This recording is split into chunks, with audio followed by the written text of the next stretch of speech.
અને આજે નાણામંત્રી કનુ દેસાઈ ગુજરાતનું બજેટ રજૂ કરવાના છે ત્યારે મુખ્યમંત્રી ભૂપેન્દ્ર પટેલ અત્યારે વિધાનસભા પહોંચી ગયા છે। બજેટને લઈને મુખ્યમંત્રી ભૂપેન્દ્ર પટેલે નિવેદન આપ્યું છે કે આજનું બજેટ ઐતિહાસિક બજેટ હશે। લોકોની આશાઓને ધ્યાને રાખીને બજેટ બનાવવામાં આવ્યું છે। આ બજેટમાં દરેક વર્ગને આવરી લેવામાં આવ્યા છે તેવું મુખ્યમંત્રી ભૂપેન્દ્ર પટેલે કહ્યું છે।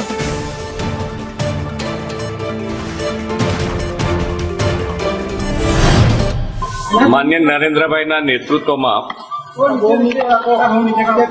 गुजरात सरकारना मान्य नाणामंत्री कानुभाईए અત્યાર સુધી પણ જે બજેટ આપ્યા છે એ જનજનના હિત કલ્યાણકારી બજેટ આપ્યા છે અને મને આશા છે કે આ વખતનું પણ બજેટ આપણા નાણામંત્રી કનુભાઈ ખૂબ સારું જન સુધી જનજનના હિત માટેનું કલ્યાણકારી બજેટ આપશે।